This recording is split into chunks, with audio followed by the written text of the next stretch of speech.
bocadinho sobre algoritmos específicos para tratar situações clínicas específicas, nomeadamente as arritmias auriculares, as arritmias ventriculares e algumas condições muito particulares que nos obrigam a ter algoritmos específicos nos pacemakers para tratar essas condições, nomeadamente a hipersensibilidade do seio carotídeo e a cardiopatia hipertrófica será mais uma condição possível de resolver com qualquer tipo de pacemaker.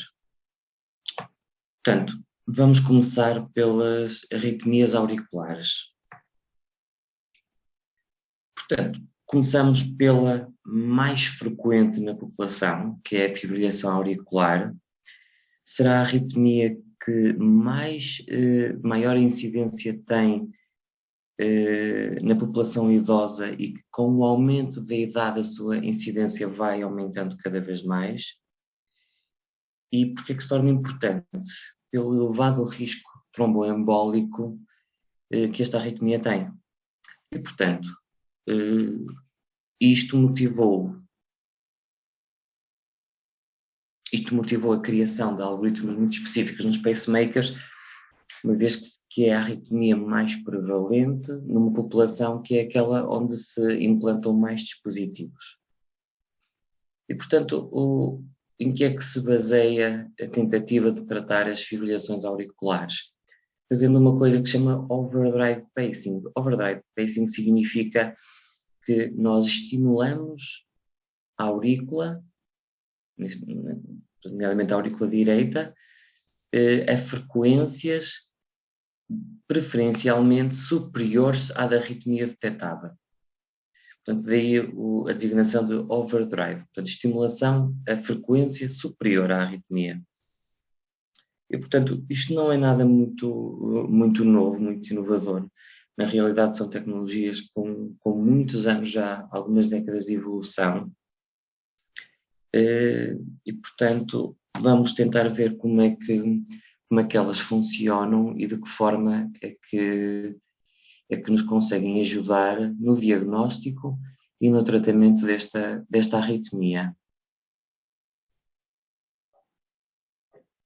Portanto, quando estamos a falar em arritmias e dispositivos,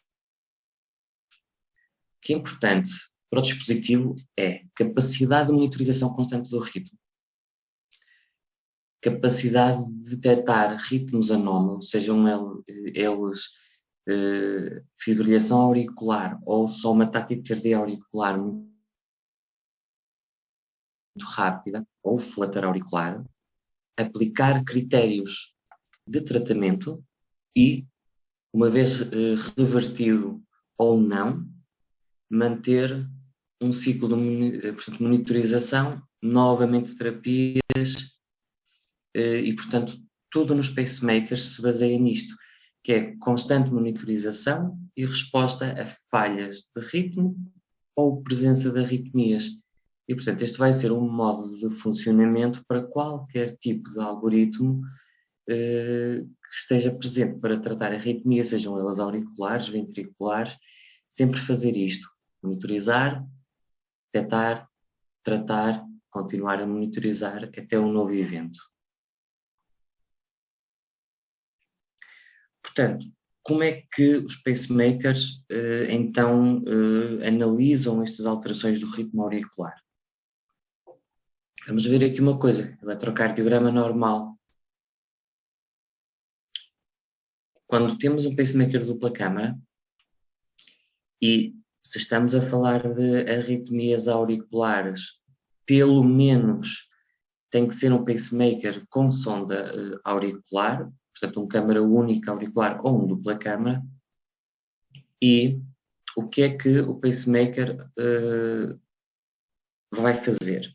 Utilizando o canal A, canal auricular, ele vai monitorizar o ritmo auricular ao longo da sua vida. E vai fazer exatamente o mesmo, no caso dos pacemakers dupla câmara, para o ritmo ventricular. Sempre que é identificado um sinal de atividade auricular, que é isto, ele atribui-lhe uma designação que é o Atrial Sensing. E, portanto, isto serve para identificar o ritmo presente nas aurículas e determinar a sua frequência cardíaca. Faz exatamente o mesmo para os ventrículos. Um tempo de espera e lê a atividade ventricular. E neste caso, como é a atividade do canal ventricular, designa-se por ventricular sensing. Ok? Portanto, num eletrocardiograma normal, é isto que o pacemaker vê. Atividade auricular e ventricular sincronizada e vai responder a esta sincronia e adequação do ritmo auricular e ventricular. Quando temos um flutter auricular, o que é o pacemaker vê? Coloquei aqui um traçado que tem, portanto, o eletrocardiograma. Às vezes nós, o eletrocardiograma, até podemos ficar na dúvida, que até poderia sugerir a presença de uma fibrilação auricular, mas quando olhamos para o eletrograma intracavitário auricular, vemos que nas aurículas temos atividade elétrica regular, muito rápida, ok? E se quisermos atribuir um nome a esta arritmia, vamos chamar-lhe flutter auricular. É isto que o pacemaker vê.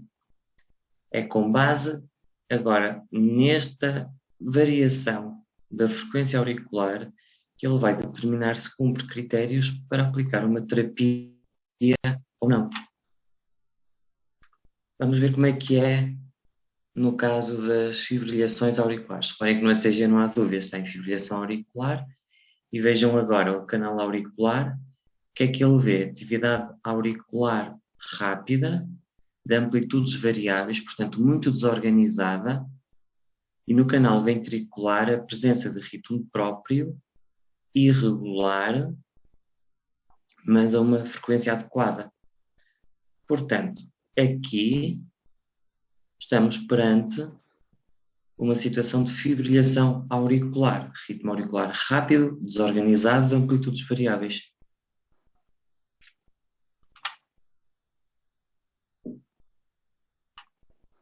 Reparem agora aqui. Desculpa. Este aqui em cima é a zona onde os pacemakers vão colocar aquilo que eles veem. Ok? E o que o pacemaker vê neste momento no canal auricular são imensos sinais auriculares que ele aqui atribuiu como P, de onda P, que é exatamente a mesma coisa que lhe atribuir atrial sensing. Isto depois varia de pacemaker para pacemaker. Mas P, pensem que a onda P neste caso será muitas ondas P, são as ondas de fibrilhação auricular. E ele determinou que esta arritmia auricular ultrapassava os seus limites de ritmo fisiológico auricular. E então designou isto como sendo uma arritmia auricular e fez uma coisa que se chama Auto Mode Switch. Que é o quê? É uma mudança de modo. Até isto começar, isto era um pacemaker de dupla câmara. A partir de agora é um pacemaker de dupla câmara em fibrilhação auricular. É o que isto quer dizer, AMS. Ok? Portanto, o que é importante no que diz respeito à fibrilhação e ao flutter auricular? É que o pacemaker, apesar de ter os algoritmos para detectar e tratar fibrilhações e flutters auriculares, na realidade são indicados, mas é quando esses eventos são paroxísticos ou persistentes, ou seja, quando não são permanentes. Uma fibrilhação auricular permanente não é motivo para utilizar um pacemaker que tenha estes algoritmos. Já uma fibrilhação auricular paroxística, sim. O sucesso destas terapias de tentativa de reversão a ritmo sinusal são tão mais eficazes se forem acompanhadas por terapia farmacológica com fármacos também. E, portanto, na realidade, a taxa de sucesso da aplicação destas terapias não é 100%, mas é uma percentagem já muito razoável, entre 60% a 90% de sucesso na reversão a um ritmo auricular organizado e a uma frequência adequada. Professor. Ora bem, Não estou a ver. deixa eu passar à frente, isto não interessa. E então, como é que estes algoritmos para tratar as arritmias auriculares vão funcionar? Primeiro, vai detectar a arritmia. As arritmias auriculares, para serem detectadas pelo pacemaker, o que é que nós temos que ter como características? Têm que ser rápidas para o pacemaker poder distinguir a taquicardia sinusal. Têm que ser mantidas durante algum tempo para que o pacemaker possa ter tempo de cumprir os critérios para detectar e para preparar terapias. Seguidamente, temos de aplicar essas terapias e verificar o seu sucesso.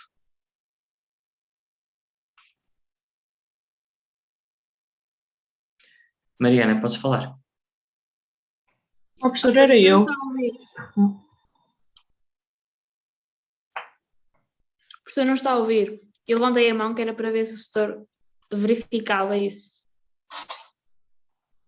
Bom, vamos ter que escrever, não é? Mariana? E agora?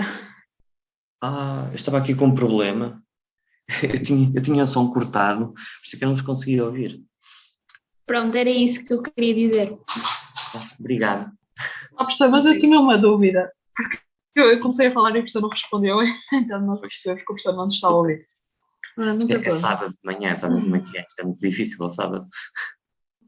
O professor tinha dito uns diapositivos atrás, quando falou do AMS, que pronto, quando tínhamos muitas ondas P, não é? Por causa do flutter, que eu punha lá o P, depois deixava de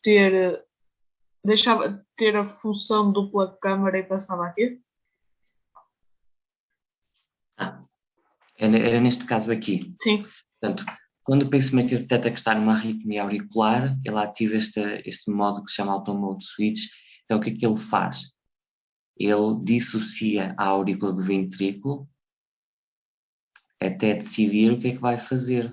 A seguir, se vai tratar, se está programado para tratar, se está programado para esperar que isto passe.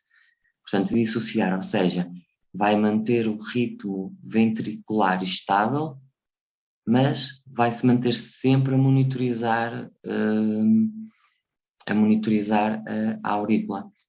Quando isto acontece, esta designação de Auto Mode Switch, é quando nós percebemos que o pacemaker está a conseguir identificar as arritmias auriculares.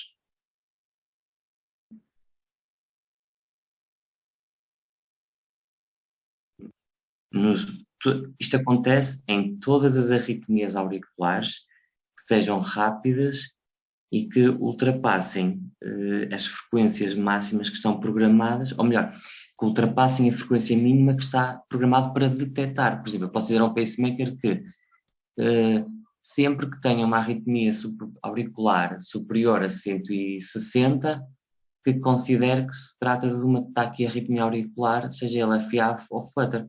Pode ser uma taquicardia de reentrada, pode ser uma taquicardia auricular, pode ser uma taquicardia sinusal numa pessoa mais jovem. Para o pacemaker não interessa. O que interessa é que eu lhe disse que sempre que for superior a 160, ele deve ativar este modo para monitorizar estas arritmias auriculares. E nós mais à frente vamos ver exatamente o que é que ele faz com isto. Ok?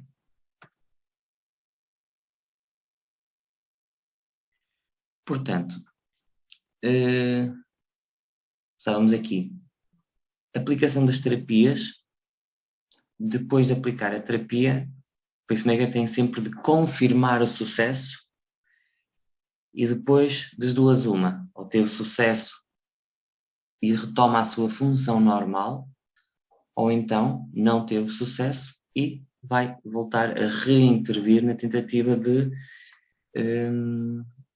reversão a ritmo auricular organizado mais lento, seja ele sinusal, pacing auricular. Vamos ver aqui um exemplo. Reparem, temos dois canais aqui, auricular e ventricular. Isto é um exemplo de uma fibrilhação auricular em que o pacemaker, aqui neste primeiro quadradinho, ele detectou que estava com uma arritmia auricular e decidiu tratá-la. Portanto, detecção, tratamento, monitorização, e o que é que vocês veem? Não saiu da arritmia, correto? Continua a arritmia, e agora reparem, aqui embaixo, a arritmia auricular é totalmente diferente da arritmia aqui em cima. Aqui embaixo o que é que vos parece? Portanto, aqui é uma arritmia auricular rápida, organizada, com um ciclo. Quando eu falo em ciclo, eu estou a falar o ciclo de uma arritmia, o que é que é? É o tempo que ele demora, portanto, o ciclo da arritmia é o intervalo de tempo em que a arritmia se repete. Este batimento repete-se passado 200 milissegundos. 200 milissegundos. Isso significa que o ciclo da minha arritmia é 200. Portanto, o ciclo é aquele intervalo de pausa. Portanto, a arritmia repete-se a cada 200 milissegundos. Isto chama-se o ciclo da arritmia.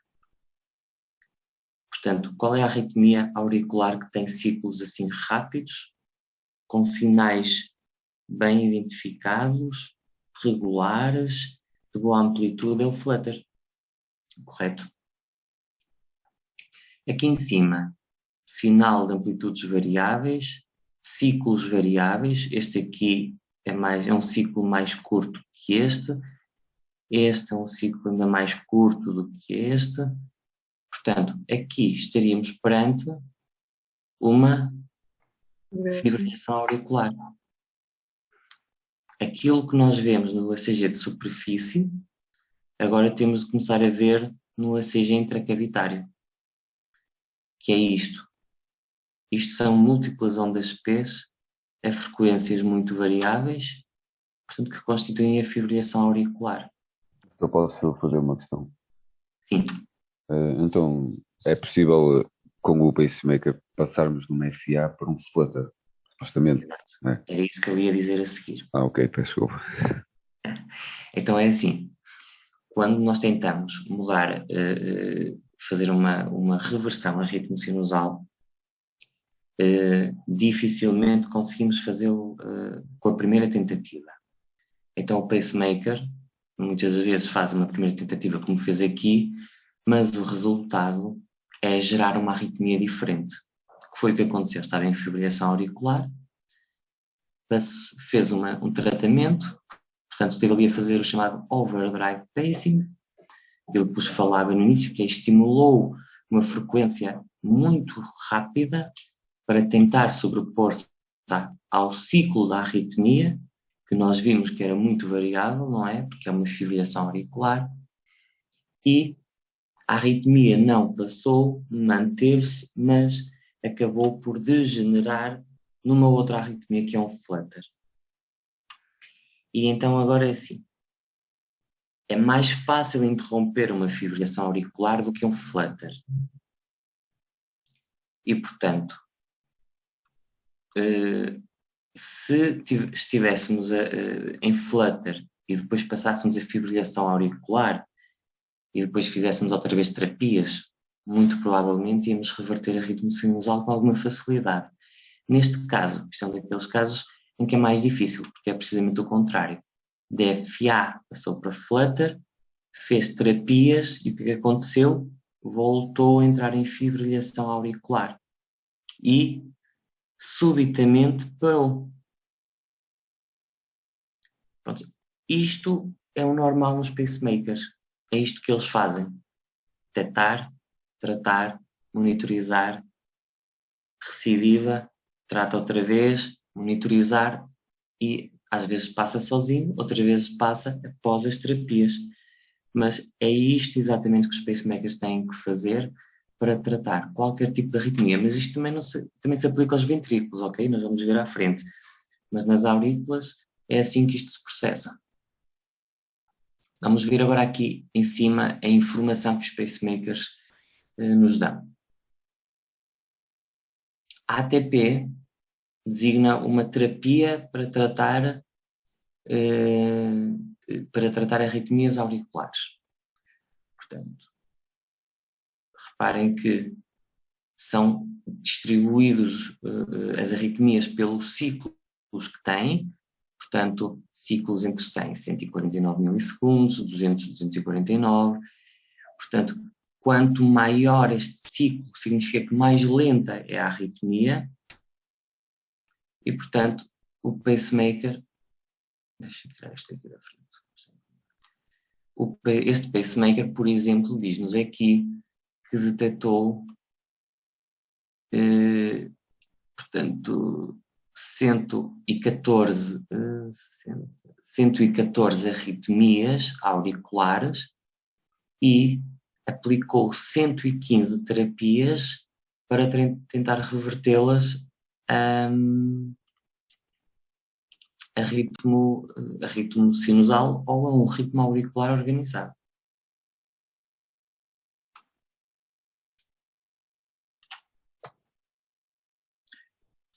Portanto, no que diz respeito ao dia-a-dia, os algoritmos que mais vezes vamos ouvir falar quando estiverem nos hospitais a fazer os estágios vão ser estes, os ATPs ou os Reactive ATP, que estão presentes numa marca específica que é a Medtronic, e vão ouvir falar muito no Atrial Fibrillation Suppression. Este é talvez o mais eficaz, foi o primeiro a aparecer. Ora bem, eu trabalho há 14 anos e lembro-me que já há 14 anos se apresentavam trabalhos em congressos baseados na eficácia deste algoritmo específico. E, portanto, no seu fundamento, todos eles fazem o mesmo, não é? Depois mudam algumas particularidades que têm a ver com a forma como detectam as arritmias, nos permitem programar arritmias diferentes, baseado nos ciclos, portanto, mas depois é uma questão muito específica de cada um, mas na sua raiz todos fazem o mesmo, tratar, monitorizar. Vamos ver aqui um exemplo. Então, isto é um pacemaker da marca Medtronic. E então, o que é que nós temos que definir para dar ao pacemaker a capacidade de detectar e tratar? Primeiro, tenho que dizer ao pacemaker qual é a frequência a partir da qual ele tem que interpretar que é uma arritmia auricular. Portanto, qual é o ciclo a partir do qual eu quero que seja uma arritmia auricular? Todos os ciclos em cuja frequência de que resultam seja superior a 171 batimentos por minuto. Portanto, sempre que nas aurículas for detectada atividade elétrica com frequência superior a 171, então o pacemaker vai interpretar como sendo uma arritmia auricular. Não interessa se é taquicardia auricular, se é fibrilação auricular, se é flutter auricular. Para ele, o que interessa é isto, frequência. Ok? Depois de definir os métodos, os critérios para detectar, eu tenho que dizer ao pacemaker como é que vai tratar. E então defino aqui as terapias do overdrive pacing auricular, que é de estimulação auricular rápida para reversão da arritmia. E aqui temos disponíveis 2 modelos de terapias. Decorem estes nomes, rampa e burst. E já vamos ver a seguir como é que, em que é que diferem e porque é que existem 2 diferentes para fazer a mesma coisa. E, portanto, depois eu tenho que definir aqui também um tempo de detecção. Portanto, eu não vou começar a tratar uma arritmia auricular quando ela começou há 10 segundos, correto? É um tempo muito curto. Tenho que dizer ao pacemaker quanto tempo é que ele tem de monitorizar a arritmia antes de começar a tratá-la. E, portanto, defino aqui, por exemplo, neste caso, a 1 minuto.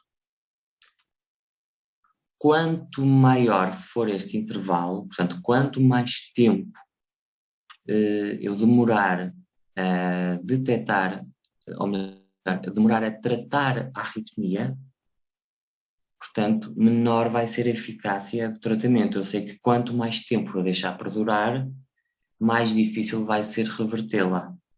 E, portanto, 1 minuto é sempre aquele valor simpático de espera a ver se passa sozinha antes de começar a fazer terapias. As terapias, portanto, vão-se à medida que nós vamos tendo a arritmia. Portanto, se a arritmia começar a ser muito incidente, as terapias estão constantemente a ser utilizadas na tentativa de reversão a ritmo sinusal, mas também temos que definir aqui um tempo a partir do qual devemos assumir que não é possível tratar aquela arritmia, porque lembrem-se que tudo aquilo que nós nos pacemakers ativamos para funcionalidades adicionais para além da simples estimulação auricular e ventricular, tudo aquilo que ativarmos vai ser consumidor de energia, de bateria. E, portanto, todas essas terapias significam que nós já estamos, quando as ligamos, estamos a reduzir a longevidade do dispositivo. E, portanto, nós temos que ter sempre presente que há uma altura a partir da qual devemos desistir, porque se durante, por exemplo, neste caso 48 horas, se durante 48 horas nós nunca temos sucesso na reversão daquela arritmia, vale a pena continuar? Não. Era como eu vos dizia há pouco, à medida que a arritmia se vai tornando mais prolongada no tempo, menor é a nossa probabilidade de sucesso na tentativa de tratá-la. Então, devemos definir um tempo máximo para simplesmente, a partir dessa altura, desistir.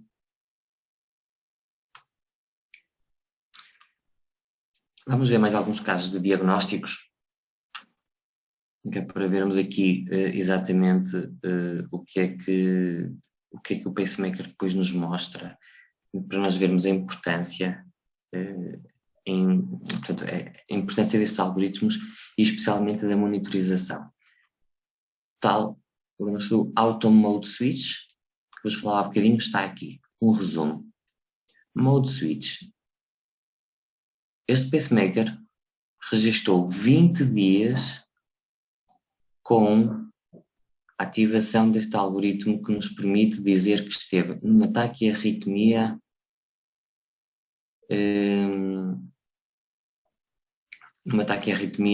auricular. Contabilizou 123 episódios e registrou-os aqui com a sua duração, alguns de segundos, outros de minutos, outros de mais de 1 hora, e para nos ajudar a perceber de que ele efetivamente sabe identificar estas arritmias, guarda-nos os eletrogramas intracavitários que nos permite ter a certeza de que isto que está aqui registado efetivamente são arritmias auriculares. Ok?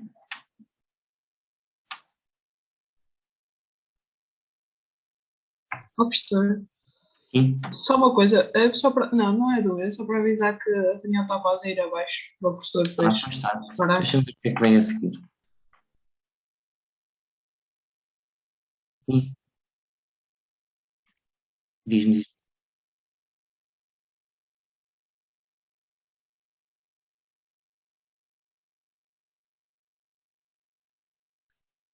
Exato.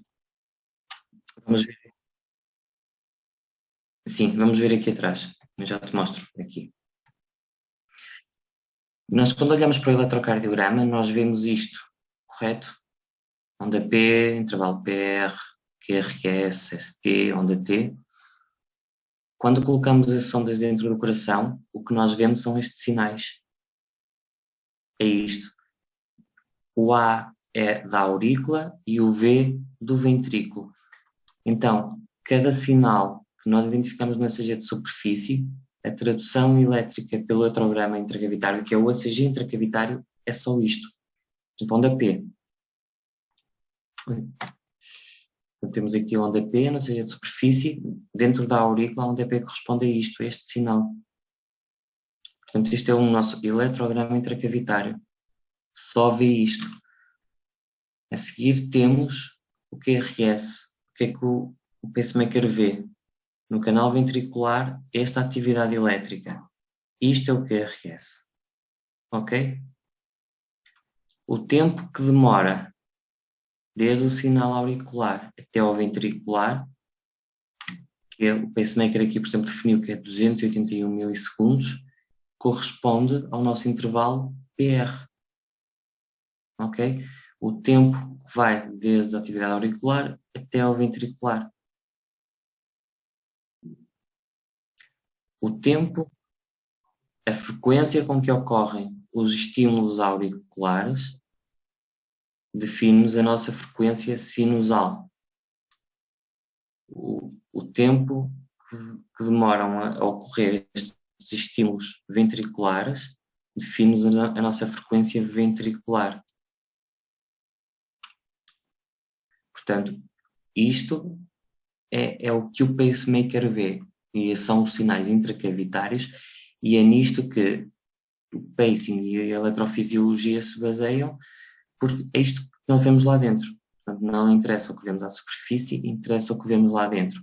O tempo que os estímulos demoram a ocorrer no ventrículo em relação à aurícula, dá-nos o intervalo PR. A frequência dos estímulos auriculares define-nos a presença ou não de uma arritmia auricular e a sua concordância com o ventrículo define se eles estão sincronizados ou não.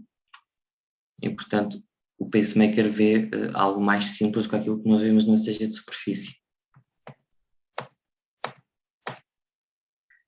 Ora bem, vamos interromper e voltar a entrar, ok? Estes algoritmos, independentemente de qual for a empresa, de qual for o tipo de pacemaker que estamos a usar, eles vão sempre tentar fazer uma coisa. Vão tentar promover o pacing auricular, porque a estimulação auricular pelo pacemaker é mais estável e, como tal, se é mais estável, reduz a probabilidade de arritmias auriculares.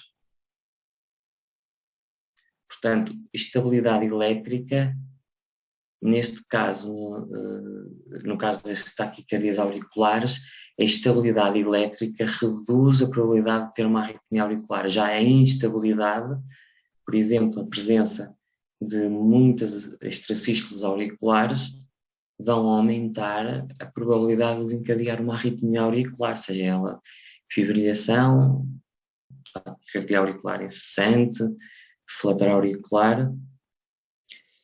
Portanto, existem um conjunto de algoritmos que estão presentes em muitos pacemakers, alguns deles já são antigos, mas continuam a ser usados, que demonstram que realmente quando nós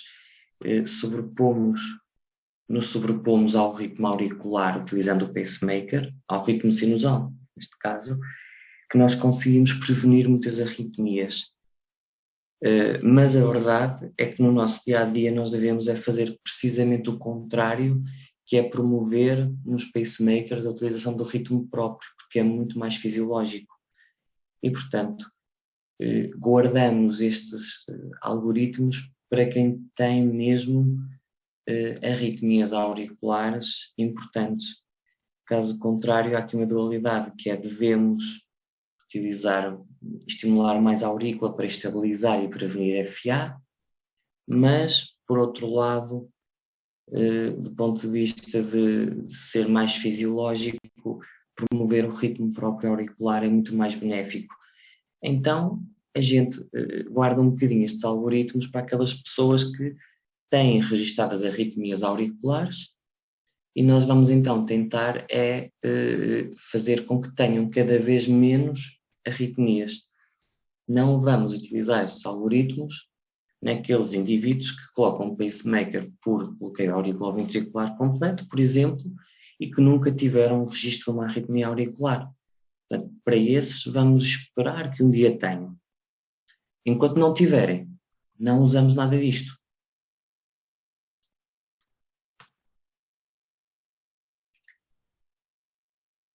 Portanto, vamos ver agora, muito rapidamente, o que era. Deixa-me avançar aqui. O que eram então aquelas designações na programação de utilizar uma rampa ou um burst. Portanto, o burst o que é? O burst é estimular a uma frequência programada, portanto, o ciclo é um ciclo curto que é para ser uma frequência rápida, mas o ciclo é sempre o mesmo. Ok? Imaginemos que vou estimular a aurícula com um ciclo de 320 milissegundos. É sempre igual. Isto é um burst. Um burst é isto. É ciclo regular. Quando uso uma rampa, significa que a cada batimento o meu ciclo fica mais curto.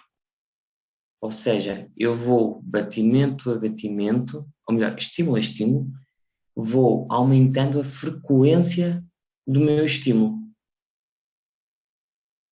É isto que se designa por rampa. O burst ainda tem a possibilidade de, vamos imaginar que eu defini, eu defini bursts de 4 ciclos a 320, mas quis-lhe adicionar ali um extra batimento no fim. Então o que é que eu faço? Ciclo de 320 e de repente faço um estímulo com um ciclo mais curto. Pronto, basicamente isto aplica-se tanto nas aurículas como nos ventrículos. Bursts e rampas são isto. Posso só fazer uma questãozinha? Sim. Eu disse que na rampa a cada estímulo vai aumentando a frequência do estímulo. Exato. Portanto, o meu ciclo é mais pequeno, logo a frequência com que estou a estimular é maior. Certo? Portanto, imagina. Sim, obrigado. Se eu reduzir um bocadinho este tempo, estou a aumentar a frequência de estimulação. Ou seja, o meu ciclo, que é este valor, é mais pequeno, logo a frequência é maior. Ok? Vamos lá. Professor, sim? Mas isso só é sempre assim, só 4 ou 5 ciclos? Ou... Não, nós é que definimos quantos queremos. Ok. Isto é só um exemplo para vos explicar o que é o burst e a rampa. Ou seja, agora no burst mais fístula, é sempre no o último estímulo que é sempre aumentado? Mais rápido, ou sim. nós é que Não, é só o último. Sim, é sempre o último. Sempre. O último, sim. Porque o burst o que é? Sim, o burst é o ciclo a regular. Eu posso lhe dizer que no fim, pronto, experimentar dar um batimento mais rápido. Mas o burst é regular, é o ciclo da estimulação é sempre o mesmo. Permite-nos a ter, de vez em quando, estas pequenas alterações. Se eu quiser uma extracístole, pronto, isto porquê? Porque é que isto existe? As arritmias não são todas iguais, correto? E, portanto, nós temos a fibrilhação, uma arritmia muito irregular, muito rápida. O flutter é uma arritmia mais lenta e mais regular. Depois temos as taquicardias auriculares multifocais, que são também arritmias rápidas e irregulares, mas não são tão desorganizadas como as fibrilações e, portanto, a probabilidade de sucesso de um burst depende da arritmia que temos. Por isso é que se utilizam, programam-se praticamente todas para elas se irem seguindo umas às outras, até uma delas ser eficaz. Isto funciona assim, eu nunca sei qual delas é que vai ser eficaz. Portanto, como não sei, programo todas. Uma delas vai resultar, ou não. Às vezes não resulta nenhuma, mas se nós temos várias formas de tratamento, então devemos utilizá-las todas de forma sequencial para que pelo menos uma dessas formas de terapia seja eficaz. Agora vamos lá para trás.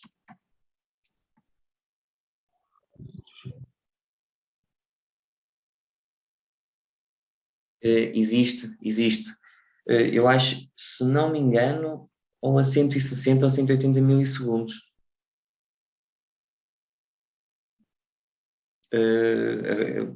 Por acaso, aquilo varia de pacemaker para pacemaker, mas eu penso que a maior parte anda a rondar 160 milissegundos.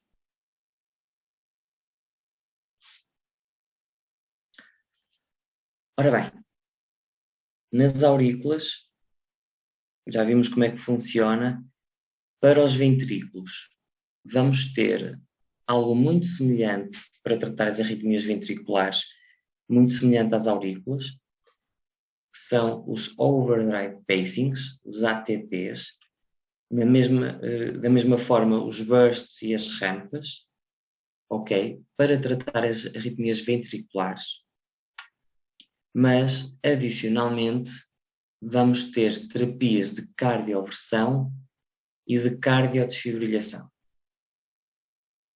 Portanto, onde é que está a diferença entre as duas? Tem a ver com o mecanismo da arritmia que o dispositivo vai detectar.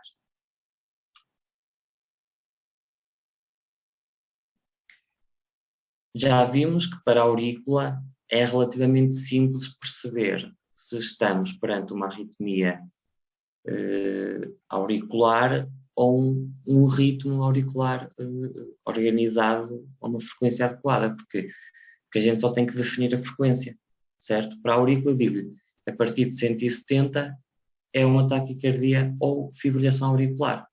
E tudo o que estiver acima dessa frequência, para ele, é tudo taquiarritmia auricular, certo? Para os ventrículos, as coisas são um bocadinho diferentes. As arritmias ventriculares, nós podemos ter vários tipos de arritmia ventricular, sejam as taquicardias, por exemplo, de reentrada, as taquicardias supraventriculares, em que a frequência ventricular é elevada, as taquicardias ventriculares, as fibrilações auriculares com resposta ventricular rápida, as torsade points, os flutters ventriculares. Portanto, no que diz respeito aos ventrículos, a capacidade diagnóstica da parte ventricular tem que ser um pouco mais aprimorada para que possa distinguir entre aquilo que é uma verdadeira arritmia com origem nos ventrículos e aquilo que é uma arritmia rápida com origem supraventricular. Por exemplo, uma fibrilação auricular com resposta rápida ou uma taquicardia de reentrada. Portanto, é importante que o pacemaker consiga distinguir entre uma e outra. Caso contrário, imaginem o que é ter um episódio de fibrilação auricular rápida e estar a ser submetido a terapias no ventrículo para tratar uma arritmia que não existe. Porque, na realidade, o ventrículo está ótimo. O problema vem das aurículas. E, portanto, os pacemakers têm que ter um conjunto de algoritmos de detecção desta arritmia e de discriminação para tentar perceber exatamente qual é a sua origem. O primeiro algoritmo, que é o mais simples para poder distinguir, tem a ver com a relação entre a frequência auricular e a frequência ventricular. O RR e o PP. Portanto, RR é o intervalo RR, PP é o intervalo PP. Portanto, se o meu intervalo, o meu ciclo RR for mais curto que o meu ciclo PP, aqui falo em ciclos, portanto são ciclo RR. Portanto, quanto mais pequeno o ciclo, maior a frequência cardíaca, correto? Portanto, se o meu ciclo for menor do que o ciclo PP, então a minha frequência ventricular é maior do que a frequência auricular. Ou seja, estão dissociados. Portanto, o que é que é? Tem que ser uma arritmia ventricular. Certo? Sim. Mas, e se trocarmos isso? E se a minha frequência auricular for superior à minha frequência ventricular,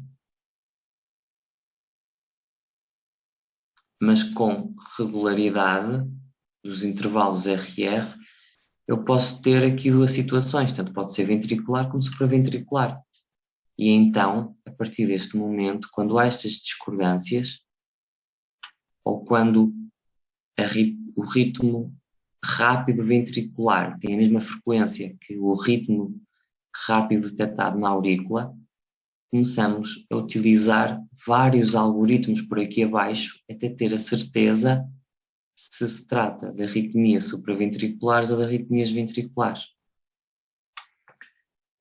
Eu não vos vou estar a explicar estes algoritmos todos, porque eles são algoritmos que variam de marca de pacemaker para marca, portanto, mas isto é só para vos dizer de que é muito importante é que todos os pacemakers consigam fazer isto e todos têm que o fazer, que é conseguir determinar a frequência auricular e a sua relação com a frequência ventricular e a partir daí conseguir aplicar algoritmos que nos permitam ter a certeza de que não existe relação dos ritmos entre aurícula e ventrículo. Porque sempre que o ritmo ventricular está relacionado com o ritmo auricular, então não são arritmias ventriculares. Agora, quando não existe esta relação, então o pacemaker tem que suspeitar que é uma arritmia ventricular. Por exemplo, isto pertence a este algoritmo que está aqui. É um algoritmo de funcionamento de uma das marcas de pacemakers. Já existe outra marca. Este aqui penso que é da marca Medtronic, que, por exemplo, utiliza um conjunto diferente de critérios, mas assim no seu fundamento todos fazem o mesmo. Ok? Às vezes o que lhes mudam são os nomes dos algoritmos. Em que este, por exemplo, detecta um evento ventricular e vai tentar perceber qual é a relação entre a atividade auricular com a atividade ventricular e depois vai aplicando critérios de frequência cardíaca em que vai perceber se há relação, se não há relação, se é sustentado no tempo ou não e vai-lhe atribuindo nomes: supraventricular, ventricular, taquicardia ventricular, fibrilhação ventricular, regularidade do intervalo RR e, portanto, todos os pacemakers, neste caso, todos os cardiodesfibrilhadores e sistemas de ressincronização com cardiodesfibrilação incorporado vão aplicar aqui um conjunto de critérios de diagnóstico para poder definir uma terapia adequada.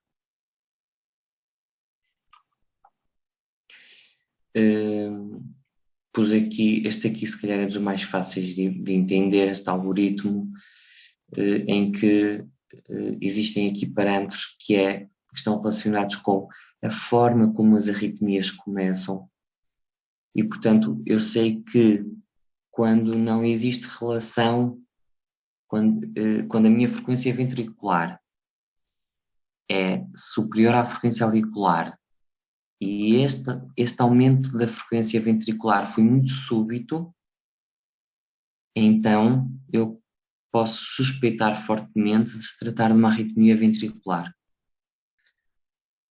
E este é um dos princípios mais importantes na maior parte dos algoritmos, que é a forma como se iniciam as arritmias, se é súbito ou se é gradual. Porque o que é que acontece à taquicardia sinusal? Tem um aumento gradual da frequência cardíaca, correto? As taquicardias ventriculares, como é que se comportam? Instalação súbita. Portanto, este aqui até é dos parâmetros mais importantes e que está presente em todos os algoritmos para poder discriminar entre o que é uma taquicardia supraventricular, de uma taquicardia ventricular e de uma taquicardia sinusal.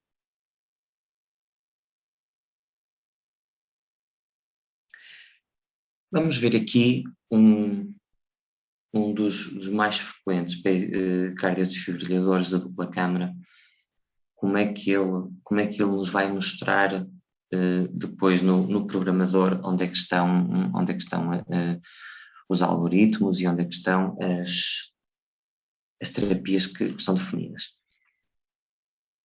Está programado este pacemaker para detectar fibrilação ventricular e taquicardia ventricular. Porquê é que é importante distinguir entre as duas?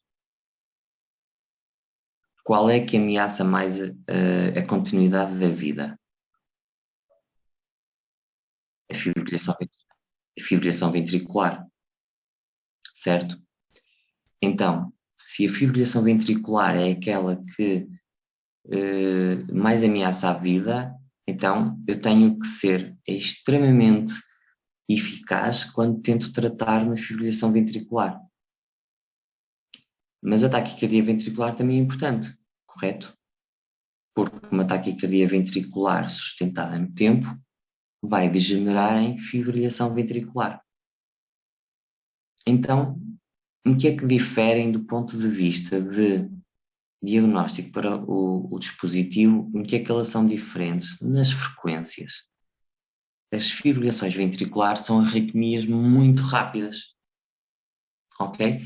Então, eu tenho que dizer ao cardiodesfibrilador, ao sistema de ressincronização, que uma fibrilação ventricular deve ser considerada sempre que a arritmia ventricular tenha uma frequência superior a X.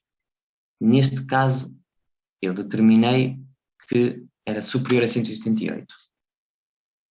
Então eu quero que todas as arritmias ventriculares superiores a esta frequência sejam tratadas como fibrilação ventricular.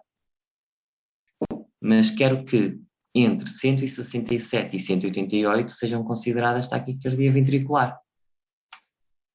E isto para o dispositivo vai ser importante porque a terapia que nós vamos aplicar, nós temos que lhe dizer que terapias tem que aplicar para cada caso.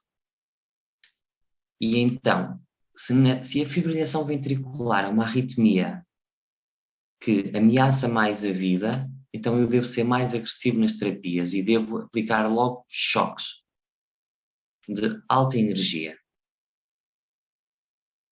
Já a taquicardia ventricular, eu posso utilizar aqueles ATPs.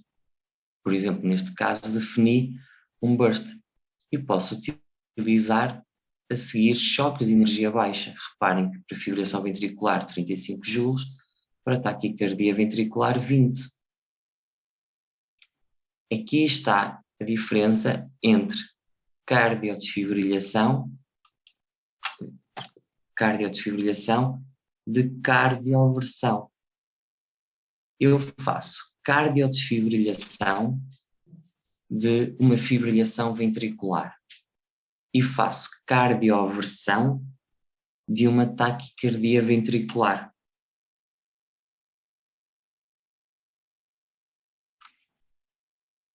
Vamos ver aqui.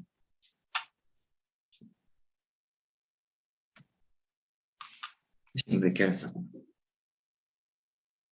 10. Vamos ver aqui dentro das minhas terapias. Ora bem, estamos aqui. TV. Portanto, a seguir aos ritmos normais, sinusais, eu defino que um ritmo superior a 167 a uma taquicardia ventricular, até atingir a frequência de 188. Então, o que é que eu tenho que dizer ao meu dispositivo? Primeiro, como é que ele tem que se comportar para tratar esta arritmia?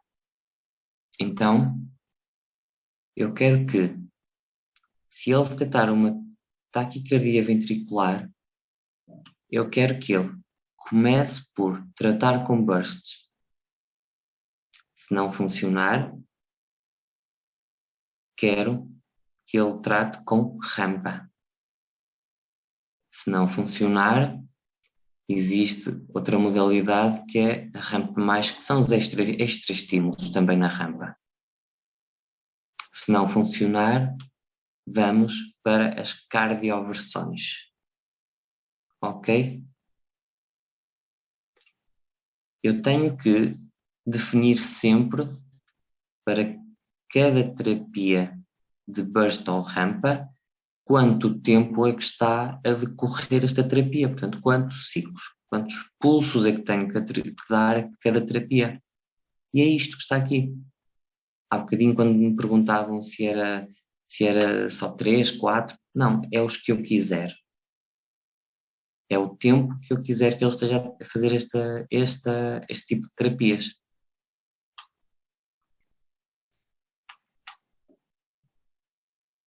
Vamos ver aqui outro caso, de uma empresa diferente.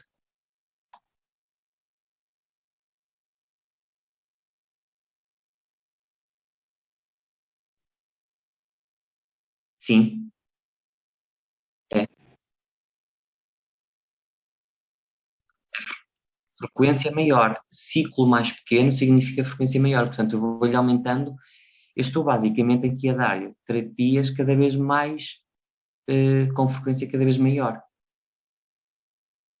E quando elas não resultarem mais, eu vou passar para choques, que neste caso se vão chamar cardioversão. Portanto, taquicardias ventriculares.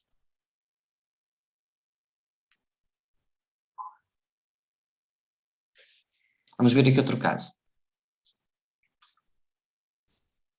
Aqui, neste pacemaker, o que é que decidimos fazer? Apenas ligar a zona de fibrilhação ventricular. Então, nós definimos que todas as arritmias com frequência cardíaca superior a 194 batimentos por minuto, se cumprirem os critérios para arritmia ventricular, devem ser consideradas fibrilhação e devem ser tratadas como fibrilhação. Ou seja, o que é que eu estou aqui a dizer? Estou a dizer que eu não preciso de distinguir sempre entre taquicardia ventricular e fibrilação ventricular. Posso recorrer apenas a um tipo de terapia mais agressiva em que considero tudo fibrilação ventricular. Porque reparem, nós conseguimos com os nossos olhos distinguir entre fibrilação ventricular e taquicardia ventricular quando vemos um eletrocardiograma. Qualquer dispositivo, a única coisa que faz é ler os sinais intracavitários, determinar a sua frequência, comparar com a atividade auricular e ver a sua relação com a atividade auricular, ver a sua estabilidade, determinar o ciclo, ver a sua morfologia, ver se é sempre igual, se muda e determinar se tem uma frequência para a zona de fibrilhação ou taquicardia ventricular e tratar de acordo com o que nós mandamos. Portanto, sempre que nós cometemos erros na programação, se nós imaginemos que eu defino que fibrilação ventricular é sempre a partir de 250 e não ligo zonas de taquicardia ventricular. A minha programação vai impedir o dispositivo de ver, por exemplo, uma taquicardia ventricular a 190, por exemplo. Não vê, não trata, considera tudo normal. Ok? Portanto, pacemaker, o dispositivo vê aquilo que nós queremos, trata de acordo com aquilo que nós queremos e a forma de ser mais ou menos agressivo. Por exemplo, isto é uma forma pouco agressiva de tratar arritmias, portanto isto também depende de nós. Nós acabamos de definir o que é que ele vai fazer. Por exemplo, aqui no caso de baixo, já ligamos uma zona de taquicardia ventricular em que todas as arritmias ventriculares entre 167 e 194 vão ser consideradas não fibrilhação ventricular, mas taquicardia ventricular. E isto permite, para quê? Para poder ter um tratamento diferente. Porque nas fibrilhações nós não queremos estar a perder tempo com bursts e rampas, queremos é avançar rapidamente para o choque, para cardioverter rapidamente.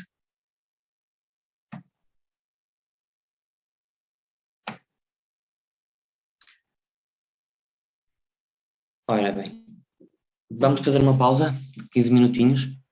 Sim. Opções que são utilizadas na reversão de uma arritmia ventricular para um ritmo mais estável.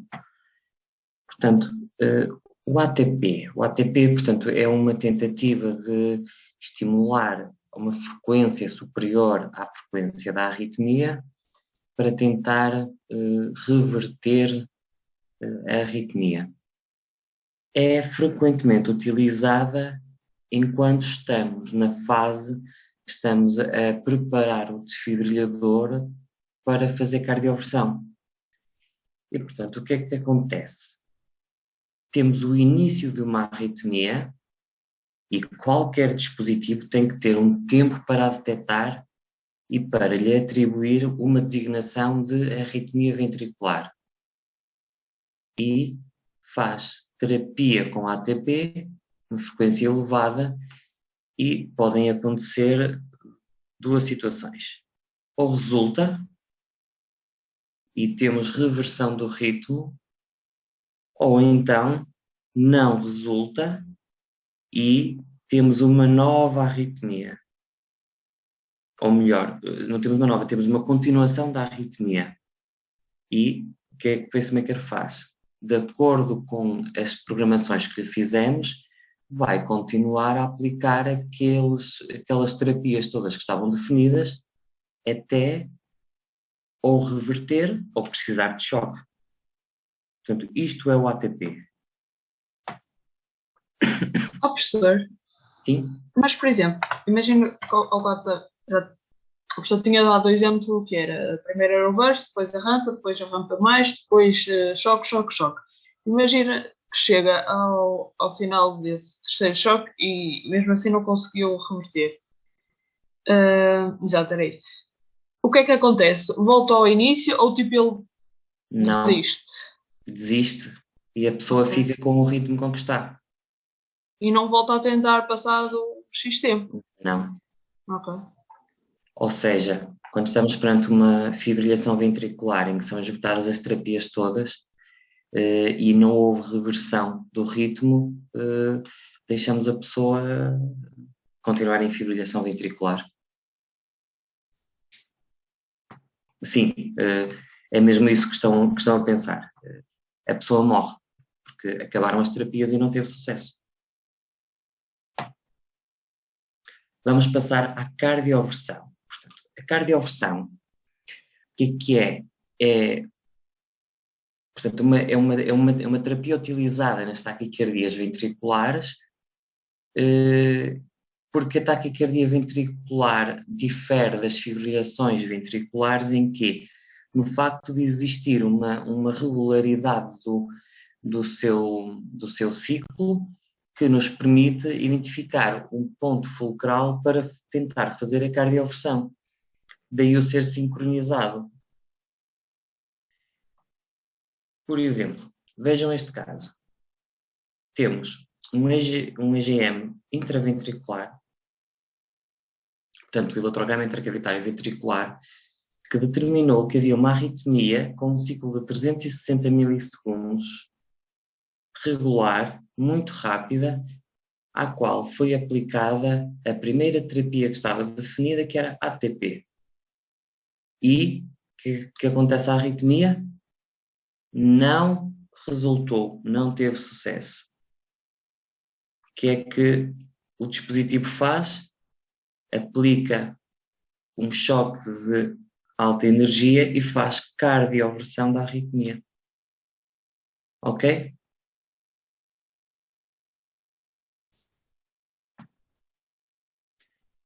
O choque para cardiodesfibrilhar é aplicável às fibrilações ventriculares.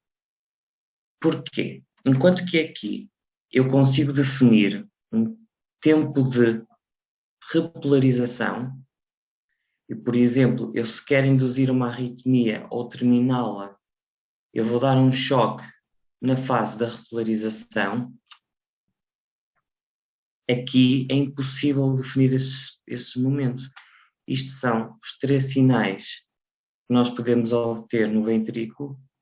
Reparem, sinais rápidos e regulares de baixa amplitude, que traduz uma fibrilação ventricular. E aqui, o que é que fizemos? Uma cardiodesfibrilação. A aplicação de um choque a 40 joules com resolução do ritmo. Portanto, reparem que a seguir ao choque não há mais arritmia. Agora, o que é que pode acontecer? Podem acontecer aqui 2 situações. É nós aplicarmos o choque numa arritmia verdadeira ou numa falsa arritmia ventricular que pode surgir das dificuldades de utilizar aqueles parâmetros de detecção que nos permitem distinguir entre uma arritmia ventricular verdadeira de uma arritmia supraventricular. Porque lembrem-se que aquilo são parâmetros programáveis. Se nós não programarmos bem, vai haver erros de leitura. Portanto, reparem em cima. Ritmo da aurícula e ritmo do ventrículo. A aurícula é um ritmo com frequência adequada, regular, ok? No ventrículo, ritmo caótico. Estamos perante uma fibrilação ventricular. Foi aplicado um choque e a arritmia parou. Ok? Então nós consideramos que este choque, para além de ter tido sucesso na reversão da arritmia, foi apropriado para a arritmia que estava aqui presente, que era a fibrilação ventricular.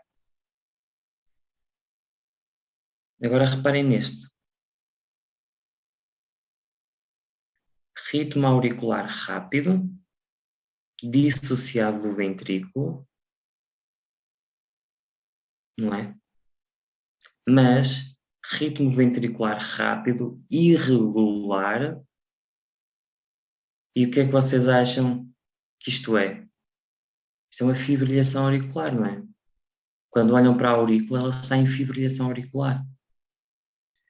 E como qualquer fibrilação auricular com resposta ventricular rápida, é irregular a resposta do ventrículo.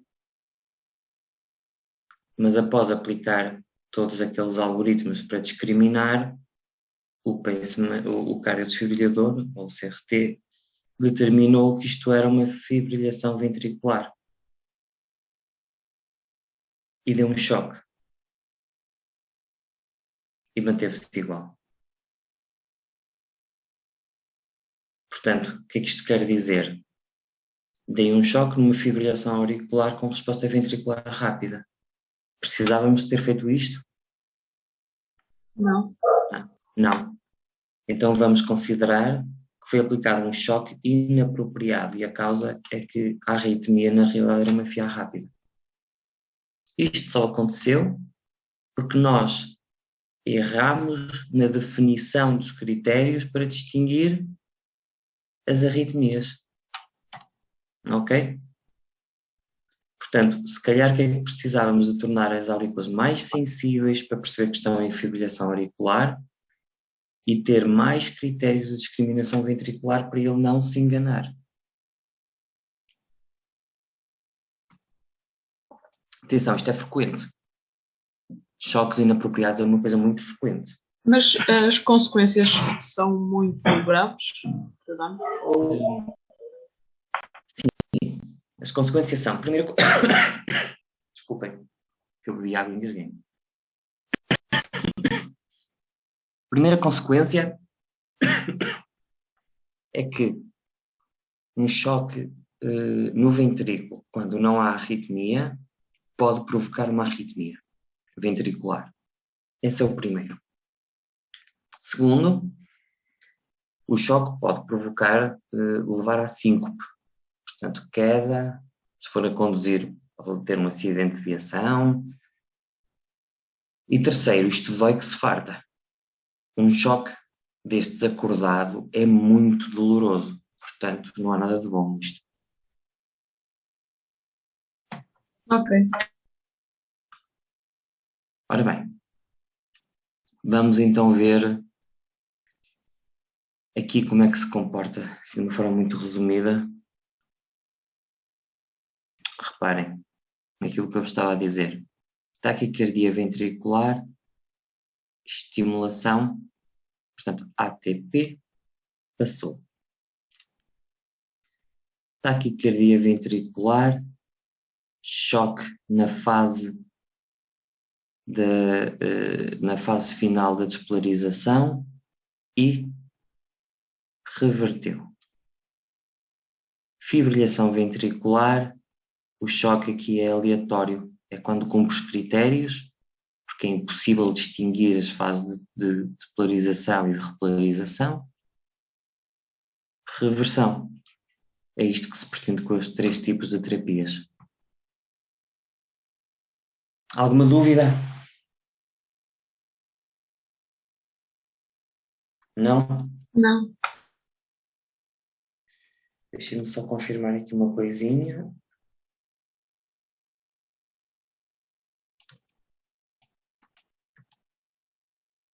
Está aqui para vos mostrar.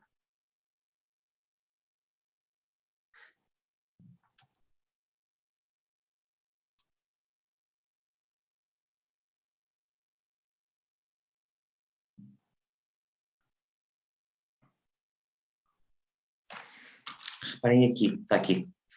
Quando me perguntaram há bocadinho o que é que acontecia quando acabavam as terapias, reparem, este aqui tem programado na zona. Se a arritmia for considerada taquicardia ventricular, faz 3 vezes bursts, 3 ciclos, portanto faz burst, monitoriza o ritmo, não resultou, faz burst, monitoriza, faz outra vez, e depois tenta cardioverter com um choque de 20 joules. Se não resultar, tem 4 hipóteses de dar 4 choques a 35 joules. Ok? E acabar as terapias. Imaginemos que esta taquicardia ventricular, depois de levar o primeiro choque a 20 joules, que reverteu a ritmo sinusal. E passado 10 segundos, volta a entrar em taquicardia ventricular. O que é que vai acontecer? Tudo isto vai começar outra vez do zero. Vai voltar a ser detectada a arritmia, aplicadas 3 vezes bursts, choque, 24 choques a 35 se necessário. Ou seja, sempre que uma arritmia é revertida, estas contagens e estas terapias voltam a estaca zero e voltam a ficar todas disponíveis para a próxima arritmia que surja. O mesmo se aplica à zona de fibrilhação ventricular.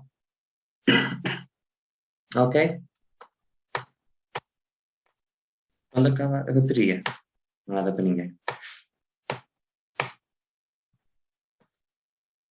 Portanto, vamos para a última parte de hoje, que tinha a ver com 2 condições muito específicas dos dispositivos, sejam eles pacemakers convencionais, cardiodesfibriladores, sistemas de ressincronização, mas são 2 condições muito específicas e muito frequentes na população que podem obrigar a ter programações e algoritmos específicos para estas condições.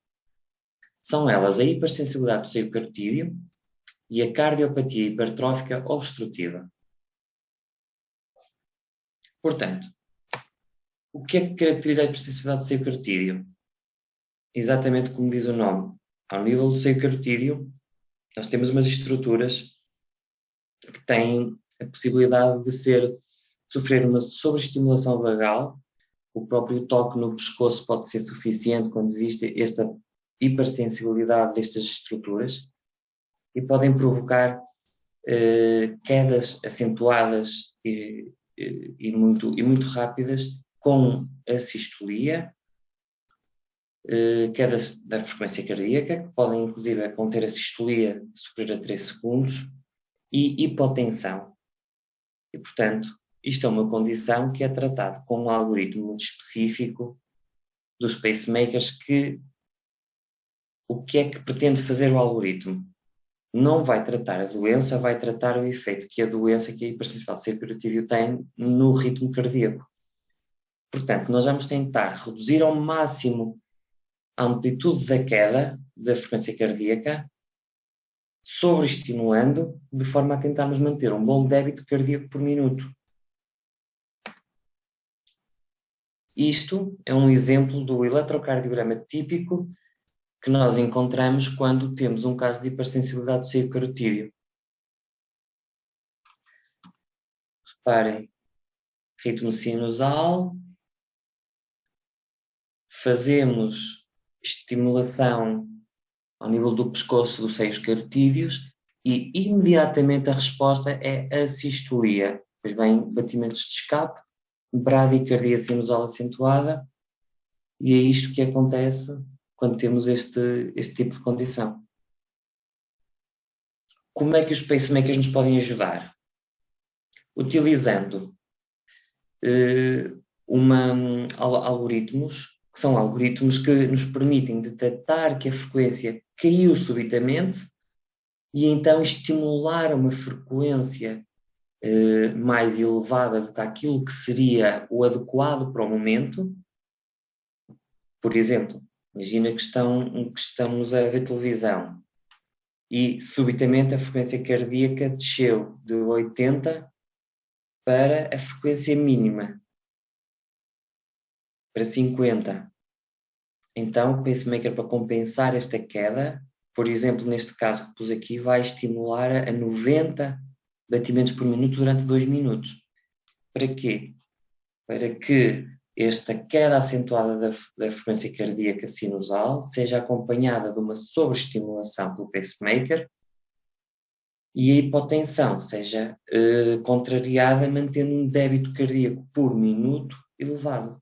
Isto vai reduzir os sintomas e vai evitar a síncope. Por exemplo, outro pacemaker que também tem esta função, que detecta que é a resposta a quedas da frequência. Portanto, este é o nome do algoritmo. O que é que ele faz? Desculpem.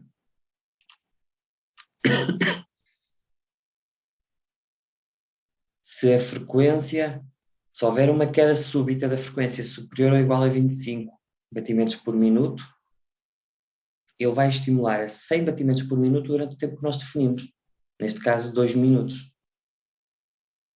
E, portanto, vai tentar fazer exatamente o que faz o outro algoritmo, só mudam os nomes, fazem a mesma coisa, para tentar contrariar estas variações abruptas da frequência cardíaca. Quando é que isto pode ser um problema? Quando a pessoa portadora desta condição é jovem. E nos jovens o que é que acontece à frequência cardíaca quando fazemos esforço físico? Tanto sobe rapidamente como desce rapidamente quando nós interrompemos a atividade física. E, portanto, pode ser difícil de utilizar estes algoritmos nos jovens, porque eles vão ter amplitudes de frequência cardíaca que variam muito ao longo do dia-a-dia. E, portanto, sim. Mas, por exemplo, o que é considerado aqui um decréscimo súbito? Tipo, tem algum intervalo de tempo? Sim. Tipo, dizer que tem que cair 20 em 10 segundos. Tipo isso? Isso é uma coisa? Sim, é isso que fazemos. Ok, É isso que fazemos mesmo. ok.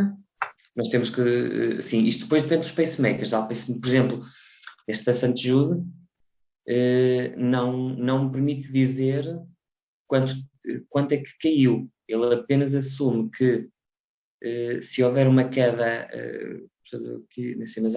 se houver uma queda acentuada, queda abrupta, que que está pré-definido no dispositivo quanto é que é essa queda, ele vai estimular utilizando a frequência de 90. Por exemplo, já o outro diz-me que se eu tiver uma variação ao longo do minuto, uma variação da frequência cardíaca, uma queda superior a 25 batimentos por minuto, então devo utilizar o intervention rate.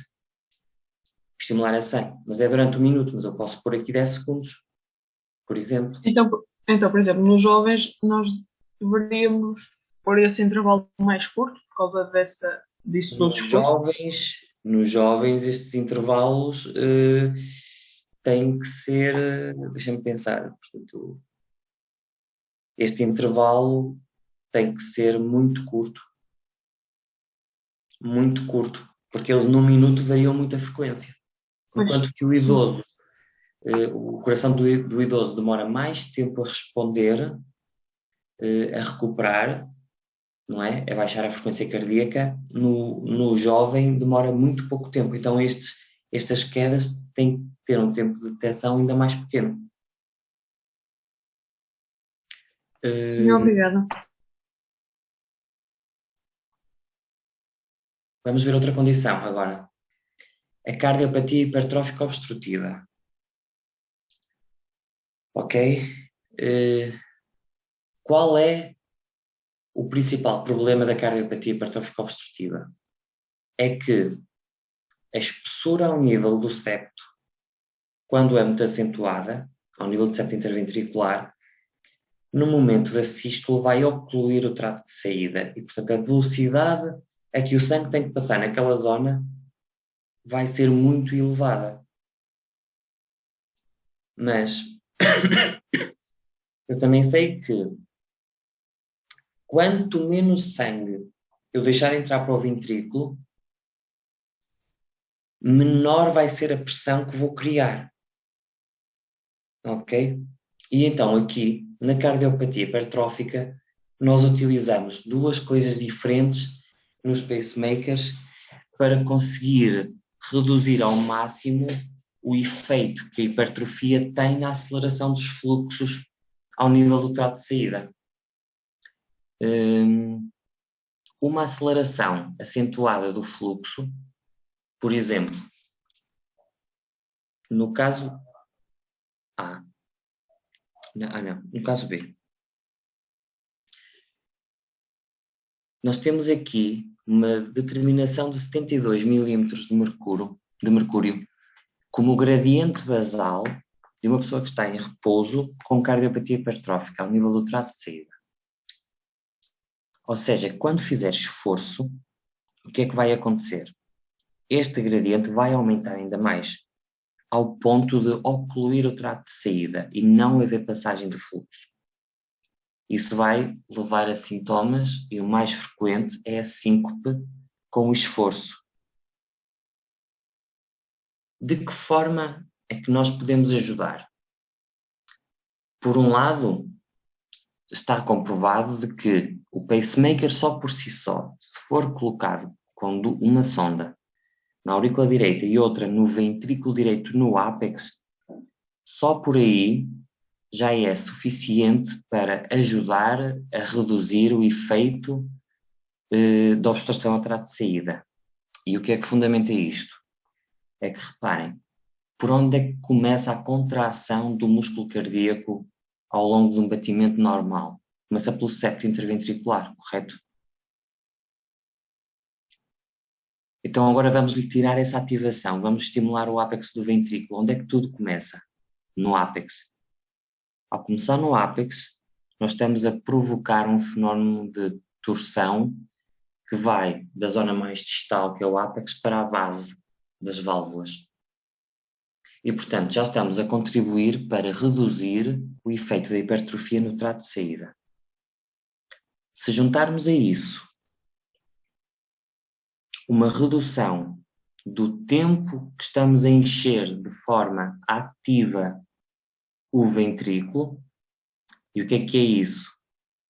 Durante a diástole ventricular nós temos o enchimento passivo do ventrículo e após a contração auricular temos o enchimento ativo. Se nós reduzirmos esse tempo de enchimento ativo, então reduzimos o volume de sangue que entra no ventrículo e, como tal, baixamos-lhe a pressão sobre o ventrículo. Quando ele contrai, também não vai gerar tanta pressão porque tem menos volume. Juntando então as duas coisas, reparem qual é o efeito que um pacemaker tem. Na mesma condição, nós conseguimos que os gradientes fossem de 72 para 37. Se fizermos a manobra de Valsalva, que é uma manobra que nos permite simular o esforço físico, então, reparem que, reduzindo mais ainda o tempo de enchimento ativo do ventrículo, que é o intervalo AV, que é o tempo que demora a estimular o ventrículo depois de estimular ou de fazer sensing na aurícula. Se lhe reduzirmos ainda mais, mesmo fazendo manobras de esforço, que são as manobras de Valsalva, reparem que os gradientes continuam a ser inferiores do que nós tínhamos como gradiente basal. A dada altura, percebemos que existe também um limite, a partir do qual já não estamos a ter um grande benefício. Entre 50 e 43 não há grande benefício, agora entre 50 e 70 existe. E, portanto, existe um valor mínimo. Nós devemos sempre tentar programar os intervalos AVs mais curtos do que os fisiológicos e induzir o intervalo PR curto no eletrocardiograma. Depois, se fizerem o que aparece o intervalo PR curto. Portanto, vamos sempre tentar utilizar valores inferiores a 120, mas de preferência superiores a 60 milissegundos. Não é?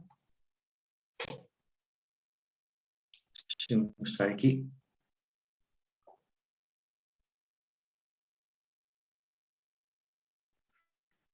Professor, desculpa, só fazer uma pergunta. O professor tinha dito assim, se houver uma mudança entre os 70, não é? 72 que ela tinha e os 50, que foi quando ela fez a manual de Valsalva,